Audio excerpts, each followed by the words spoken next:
Namanya Rani. Seorang ibu rumah tangga dengan 2 anak. Dari luar, kehidupannya tampak sempurna. Suami setia, anak-anak yang baik, rumah nyaman di pinggir kota. Tapi Rani selalu merasa ada yang kurang.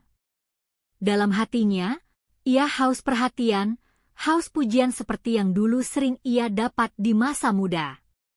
Suaminya, Aldi, bekerja keras siang malam demi memenuhi semua kebutuhan keluarga. Ia bukan pria romantis, tetapi cintanya nyata dalam bentuk tanggung jawab. Sementara Rani, yang merasa diabaikan, mulai mencari perhatian dari luar rumah. Awalnya hanya sekadar membalas pesan-pesan lama teman lamanya. Namun, perlahan pesan berubah menjadi ajakan bertemu. Ungkapan rindu dari teman lama yang sudah lama tak berjumpa. Rani tergoda. Ia menikmati sensasi merasa diinginkan kembali. Sekali bertemu, ia tak mampu berhenti.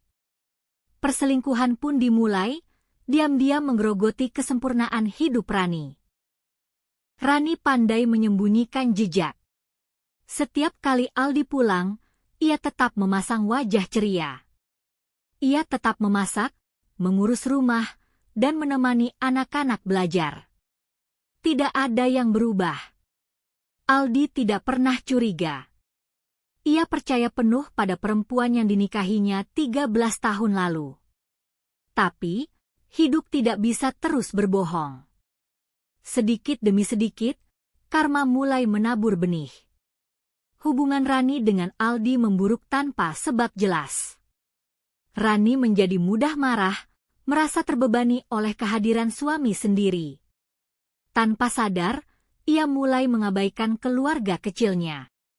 Suatu hari, Rani memutuskan untuk bertemu dengan selingkuhannya di sebuah hotel kecil. Mereka terlalu sering bertemu di tempat itu, hingga seorang yang Rani kenal melihatnya. Dia adalah tetangga dari Rani dan Aldi. Kabar itu akhirnya sampai ke telinga Aldi. Awalnya Aldi tidak percaya. Namun siang itu, ia mengikuti Rani diam-diam. Hatinya hancur saat melihat istrinya menggandeng pria lain, tertawa tanpa rasa bersalah. Dunia Aldi runtuh seketika. Tak mau membuat keributan, Aldi memilih pulang. Ia memutuskan untuk mengumpulkan bukti lebih banyak, diam-diam. Ia merekam, memotret, menyimpan semua bukti dengan tenang. Saat semuanya sudah lengkap, ia menyiapkan perceraian tanpa banyak bicara. Rani tidak pernah tahu badai besar sedang menunggunya. Suatu malam, Aldi menunggu Rani pulang. Dengan tenang, ia menyerahkan setumpuk foto dan video ke hadapan istrinya. Rani pucat, tidak mampu berkata apa-apa. Tak ada air mata, hanya ketakutan yang memenuhi matanya. Aldi hanya berkata singkat, "Kita cukup sampai di sini, aku sudah menyerah atas kesetiaanku padamu." Keesokan harinya, Aldi benar-benar pergi, membawa anak-anak mereka. Rani ditinggalkan dalam kesendirian di rumah kosong yang dulu penuh tawa. Tetangga mulai berbisik, keluarga menatap Rani dengan kecewa. Satu persatu teman menjauh. Dunia Rani runtuh lebih cepat daripada yang pernah ia bayangkan. Selingkuhannya, ia juga perlahan menghilang. Pria itu hanya mencari kesenangan sesaat, bukan komitmen. Saat tahu Rani kehilangan segalanya, ia menghilang tanpa kabar. Rani dibiarkan menghadapi kehancurannya sendirian. Rani mencoba memperbaiki hidupnya, mencari pekerjaan kecil untuk bertahan. Namun reputasi buruknya menyebar lebih cepat dari yang ia duga. Tidak mudah dipercaya lagi. Setiap kali ada kesempatan, masa lalunya menghantui. Ia hidup dalam bayang-bayang kesalahan yang ia buat sendiri. Malam-malam Rani dipenuhi penyesalan. Kadang ia duduk termenung menatap foto-foto lama. Anak-anaknya yang dulu begitu dekat, kini tinggal kenangan. Suami yang dulu penuh cinta, kini jadi asing. Dan semua itu karena keegoisannya sendiri. Rani sering bermimpi tentang Aldi dan anak-anaknya. Dalam mimpinya, mereka tersenyum padanya. Tapi saat ia mendekat, mereka menghilang seperti bayangan. Ia terbangun dengan air mata membasahi wajah. Karma tidak selalu datang dengan cepat, tapi ia pasti datang. Bertahun-tahun berlalu. Rani tetap hidup, tapi tidak benar-benar hidup. Ia menjalani hari-harinya dengan sepi dan kesunyian. Tidak ada lagi tawa hangat di pagi hari, tidak ada pelukan kecil di malam hari. Semua yang dulu ia anggap remeh, kini menjadi luka yang abadi. Dalam hatinya, Rani tahu ia tidak akan pernah bisa memperbaiki semuanya. Ia hanya bisa menjalani hidup, menebus kesalahannya dengan kesendirian. Kadang ia menulis surat panjang untuk anak-anaknya, tapi tidak pernah berani mengirimkan. Ia takut membuka luka yang lebih dalam lagi. Maka ia memilih berdiam, menahan semua rindu sendirian.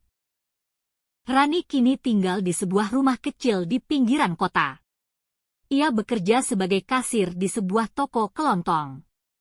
Hidupnya sederhana, jauh dari kemewahan masa lalu. Tapi batinnya jauh lebih berat daripada yang terlihat. Setiap hari ia menatap wajah-wajah kecil yang tidak lagi memanggilnya ibu lewat album-album foto. Ia paham, cinta itu harus dijaga. Kesetiaan itu bukan beban, melainkan hadiah. Tapi ia menyadari semua itu terlalu terlambat. Karma telah menuntut bayarannya, lengkap tanpa sisa. Dan ia harus menerima semuanya dengan kepala tertunduk. Suatu hari, saat merasa tubuhnya semakin lemah, Rani memutuskan memeriksakan diri ke dokter. Ia sering demam tanpa sebab, berat badannya turun drastis. Saat hasil pemeriksaan keluar, dunia Rani runtuh untuk kedua kalinya. Ia dinyatakan positif HIV, virus yang mungkin ia dapatkan dari masa lalunya yang kelam. Air matanya tak berhenti mengalir di ruang tunggu rumah sakit. Awalnya, Rani marah pada dunia, merasa hidup begitu tidak adil padanya. Hari-harinya ia habiskan untuk menangis. Namun semakin ia berpikir, semakin ia sadar bahwa semua ini adalah buah dari kesalahannya sendiri. Ia tidak lagi bisa menyalahkan siapapun. Hidup telah memberinya pelajaran terkeras. Dan ia harus menerimanya, sepahit apapun. Ia selalu teringat akan anak-anaknya. Rani menjalani pengobatan dengan tekun. Ia mengikuti semua anjuran dokter, meminum obat setiap hari, menjaga pola hidup. Namun satu hal yang terus menghantui pikirannya adalah anak-anaknya. Sudah bertahun-tahun ia tidak melihat mereka.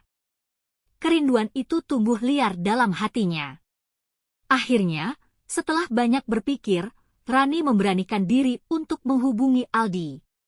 Dengan tangan gemetar, ia mengetik pesan singkat. Bukan untuk meminta kembali, hanya untuk memohon kesempatan bertemu anak-anak. Ia tahu ia tidak pantas, tapi ia tetap ingin mencoba. Butuh beberapa hari sampai Aldi membalas. Jawaban Aldi singkat. Kamu bisa bertemu mereka. Tapi jangan paksa mereka untuk menerimamu lagi. Rani paham. Ia tidak boleh berharap kembali ke masa lalu. Yang ia inginkan hanya melihat wajah anak-anak yang ia tinggalkan bertahun-tahun lalu. Ia menerima syarat itu tanpa keberatan. Karena dalam hatinya, ia tahu ia tidak berhak menuntut apapun. Hari pertemuan tiba. Rani berdiri di sebuah taman kecil, mengenakan pakaian sederhana. Dari kejauhan, ia melihat Aldi datang bersama dua anak mereka yang kini sudah remaja. Air matanya jatuh begitu saja. Mereka begitu besar, begitu cantik dan tampan. Anak-anaknya menatap Rani dengan canggung. Mereka tersenyum, lalu mencium tangan Rani. Rani sadar, Aldi mendidik mereka dengan sangat baik. Tapi Rani tidak boleh berharap lebih, bisa melihat mereka sehat dan bahagia sudah lebih dari cukup. Ia menahan diri untuk tidak menangis di hadapan mereka. Dengan suara bergetar, Rani meminta maaf. Ia berkata bahwa ia menyesal, bahwa ia mencintai mereka lebih dari apapun. Ia menceritakan keadaannya, tentang penyakit yang kini ia derita. Bukan untuk meminta belas kasihan, tapi untuk kejujuran. Ia hanya ingin mereka tahu bahwa ibunya kini tidak lagi sama. Aldi mendengarkan dalam diam. Anak-anak pun hanya menunduk, tidak berkata apa-apa.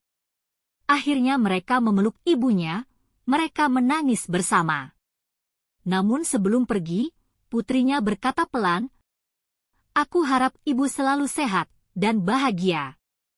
Kalimat sederhana itu membuat hati Rani runtuh. Setidaknya, masih ada sedikit ruang untuknya dalam hati anak-anaknya. Setelah hari itu, mereka tidak sering bertemu.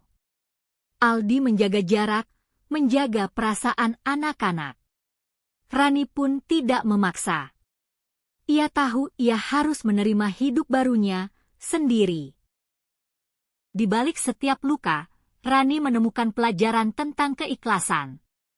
Tentang melepaskan apa yang tak bisa digenggam, tentang mencintai dalam diam, tanpa harus memiliki. Ia tidak lagi mengejar masa lalu, tidak lagi berharap pada masa depan yang semu.